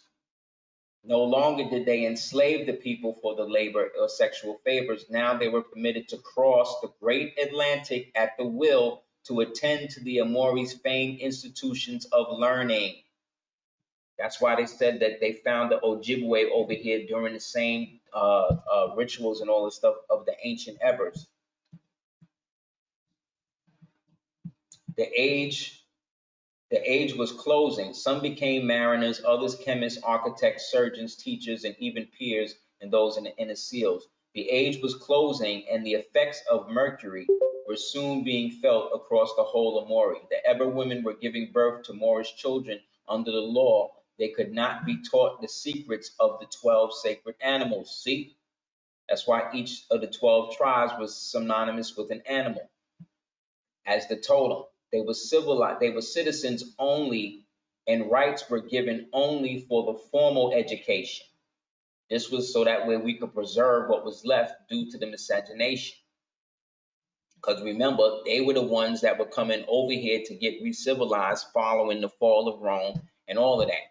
And they were bringing with them all of the pagan appetites that had led to the fall. The miscegenation was taking place at such an alarming rate that the year's census showed that 4 out of every 10 children born to Moorish women were of mixed stock. Don't that sound familiar? And 2 out of every 10 born to Moorish women were of the same. As Lokius Bey wrote in the secret documents, the skill of our craft, I feel, is at grave risk. The art is becoming more and more difficult to pass on. This side of mixed breeding has done much harm than it did good. The Moorish race entered the land of the caves, the Ebers, and the construction of the cities installed drainage, cleared the vast wasteland, and instituted government. The Moorish galliards is where the term Galloway comes from, which is another term for Brittany Galloway was another word for Amorica, which is another name for America over here. You can read about that in the book called the Fomorians. As they were called by the Arabs for their gaiety and bravery, gave the country a 24 hours of time calendar and days and a strong commerce. As England's history does show to this day, the Galliards, also known as the Galli or the Gaetulians or the Gauls or the Celts, are credited for much of the beginning of the civilization of the Arab. The technology of the Moors was being advanced throughout the whole of Arab, and soon the Moorish teachers gave way to teachers after the country's own kind. For the people of Amori, this was good, the prophecy being fulfilled in accordance with Allah. As Tartarus Secundius L. wrote during the days of Revelation, I can't read that part. Farther north, the people of Amori carried civilization to their brothers of the cold. See? You can read about this in the book, The Algonquin Conquest of the Mediterranean Region from 11,500 by Samuel Poe. They marked their distance to make the journey of equal measure to either Amori or Arab or to Africa. Because when you travel south, you wind up at the ice wall. Period. That's why they want everything to go from east to west. But east, again, is at the top, but where south would be. That's why they refer to as the Great Orient. But they got us thinking that east to west is vertical when it's really horizontal. I mean, they thinking it's horizontal when it's really vertical. After all, they had to be considerations made for this Arab-like slanted-eyed race of people, the Moors called the Equimoors. The tropical regions of Amori would prove too much for them, and surely Africa was no better for them to bargain. So the Arab teachers capable of withstanding their climate for long periods of time became the missionaries to the Equimoors, right? And all of the Albine races not within the tropical regions of Amori. Exactly. They entered into the caves to civilize these people. You can read more about that in the book Making of the White Man by Paul Lawrence Guthrie, or Chosen People of the Caucasus, or 13th Tribe by Arthur Koestler. You see the J right here? So this is really 565.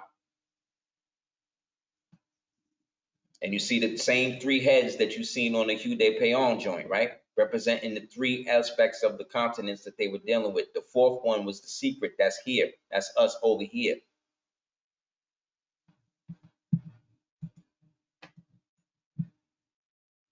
So like I said, the viceroyalty of the Spanish viceroyalty, or the royal Spanish, or all of that was the Moors.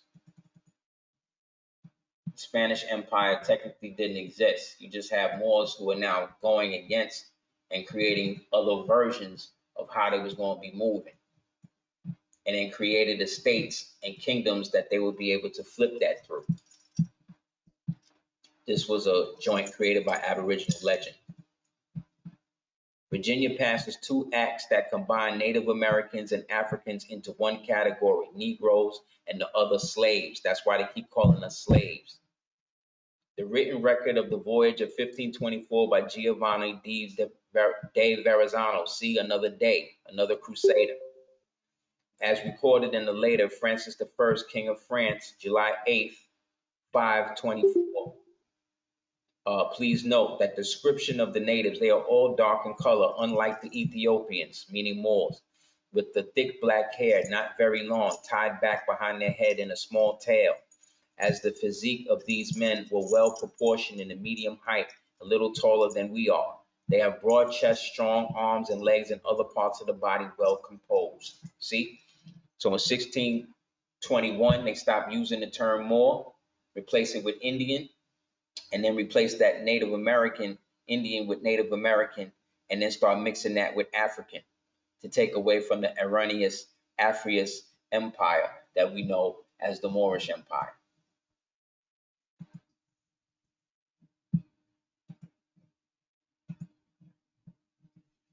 Anybody have any questions?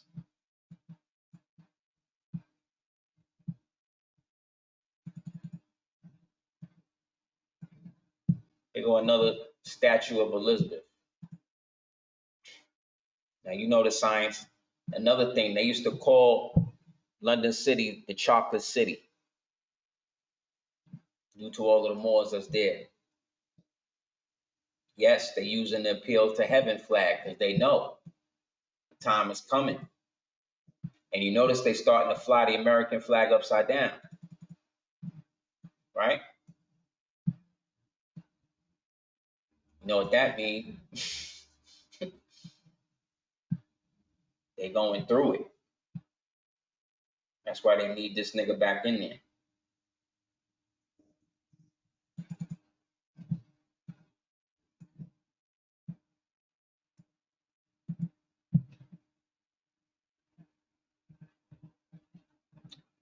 Yeah, the freak weather, a lot of that is them using the weather machines and all of that is backfiring on them.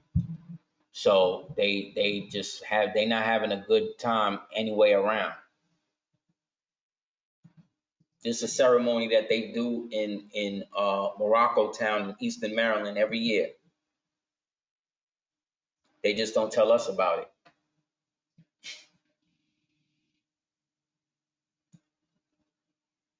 See how one got on the red fez and one got on the maroon? Here go the same 3 heads. But see, this head represents America. That's protected under the sword by way of the 3 crosses, under the shield of the Crusades. But you see, these are Hebrews or Ebers,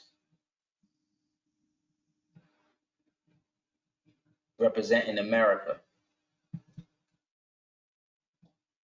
Yeah, those are that's the weather. The weather thing, they having problems maintaining them. Because all of the freak weather patterns is destroying. The machines ain't working the way that they used to. That's why you don't hear about HARP and all of that shit no more.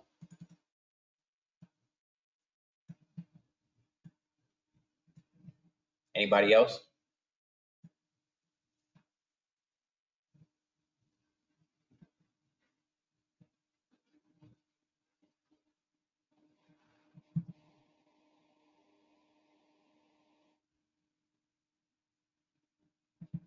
Oh, there's another war horse. I know there was a female named War Horse. I didn't see that one. I'll check it out.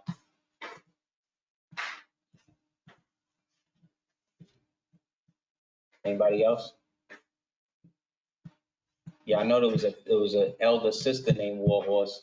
She was low key trying to hate on the Moors though, but you know how that go.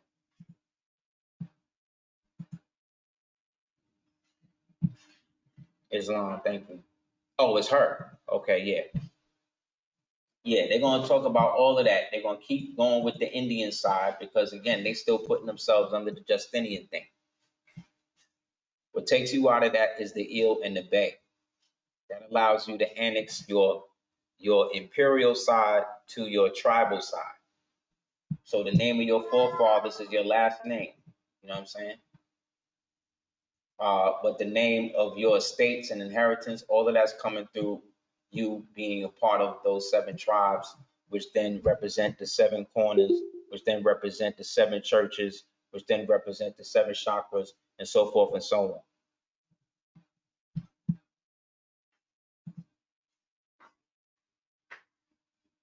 Anybody else?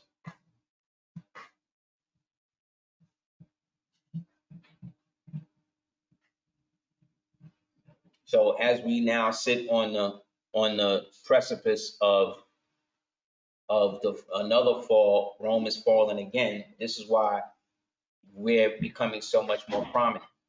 You know what I'm saying? Because they don't have any way to combat the jurisdictional influence that we as Moors are maintaining. Just by existing and having a community where we're discussing ourselves as being something other than Roman or Hebrew, because we're the best of both, but then at the same time, we're neither. You know what I'm saying? Because, like I said, we're the ones dealing with the true creed.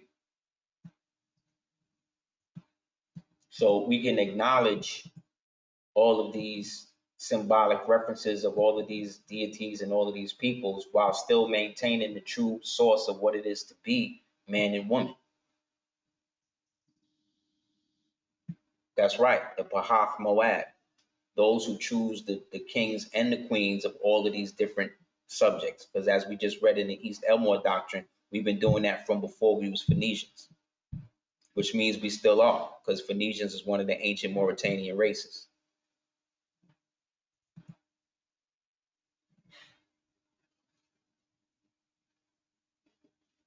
Anybody else?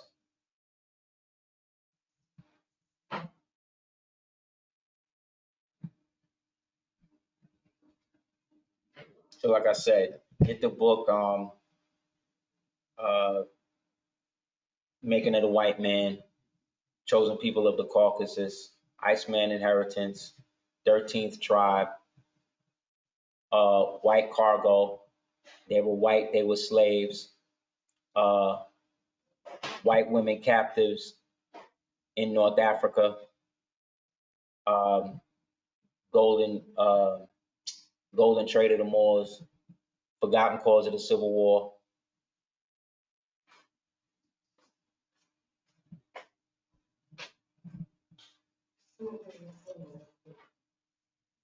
Uh, golden trade of the Moor. Uh, I was just looking through different Oriental paintings or whatever. Uh, Email me and I'll see if I can send you an image of it. Yes, Trump's uncle was a part of that, of who they refer to as Tesla, which I think is also just a trade name for somebody who just inherited all of who knew how to deal with all of the ancient Moorish technology that was left over from the barbarian Tartarian age.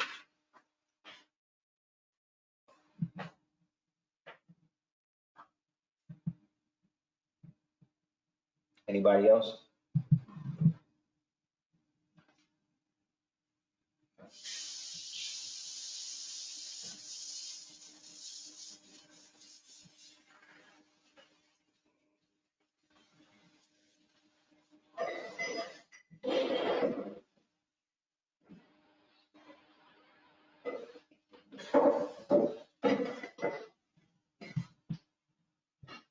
Yeah, this is the Bavarian Moor.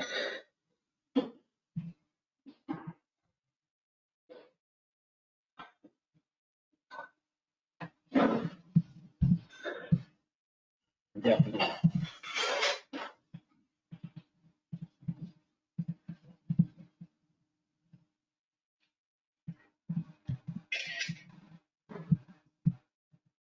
Anyone else?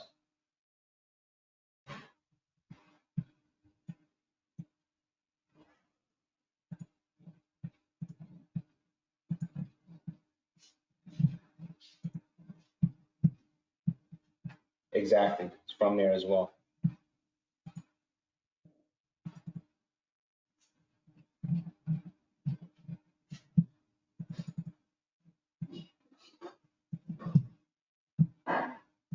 Cool. Well, everybody, again, if you can, definitely get your copy of the DOSCO 418. We're going through our fourth printing right now. It's doing really well. I really thank everybody for the support. I'm working on the follow-up joints to that now. So you definitely want to check that out if you can. Greatly appreciate it. It's a good read. And it basically builds on a lot of the stuff we've been going through in class, you know what I mean? As well as if you haven't already, you can definitely get the links to all of the stuff that I've been doing. Definitely check that out at www.aseerthedugateers.com. That's up there. You know, it's the homepage, and all of the links will take you to a lot of the work that we've been doing. Also, if you haven't already, definitely check out the ADOT app. Updated pretty frequently. Like I said, we're working on the live section, so I'll be able to go live. I'm gonna try to go live every holy day, stuff like that. So any direct questions you guys have or anything like that, definitely get into it more interactive, and I can kind of show everybody what's going on with us or whatever. You definitely want to check that out. And then also check out, of course, www.cordobaorganics.com. All your skincare needs and health aspects. It's really good. The queen been working on a lot of great new recipes and everything. So definitely want everybody to check those out. And yeah, man, thank you guys for coming through. Thank you guys for the $30 to money sign capital DS 418 through Cash App. Excuse me. As well as dugateers@gmail.com through PayPal. Excuse me. Through PayPal, definitely appreciate it. Lastly, it looks like we're going to be in Atlanta next week. I'll have the flyer. Gonna be in Atlanta sometime in August, doing a gathering of the master lecture out there. It looks like it's going to be live, so look for that. I believe Brother Rich is hosting it, so I'm definitely going to be out there with that. So definitely want to give support. Thanks to him for having us out there. And yeah, man, if you guys have any other questions about anything concerning any of that, hit me up at houseofbell@hotmail.com, of course. And again, I hope we shedded more light today on the history of the wars between the Moors and the so-called Romans, because a lot of that is wrapped up in allegory, and a lot of that is used to keep us divided per se, when really the Moors basically were the ones who unified both. And as it says in Galatians, it was all used as an allegory of Hagar and Sarah, which represented those who were born free and those who were enslaved. So let's all get free, you know. Anybody have any questions? Again, before we close out.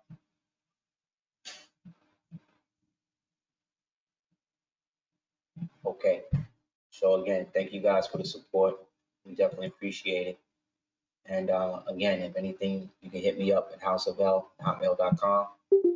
And inshallah, I'll see you again. All right. But again, don't believe the hype. Don't get caught up in all of that. I think this dude is still going to become president, regardless to whether he go to jail or not. Because like I said, you can't fall and be a criminal in a kleptocracy when everybody's a criminal. You know So when people ask what type of society or whatever it is, just referring to that.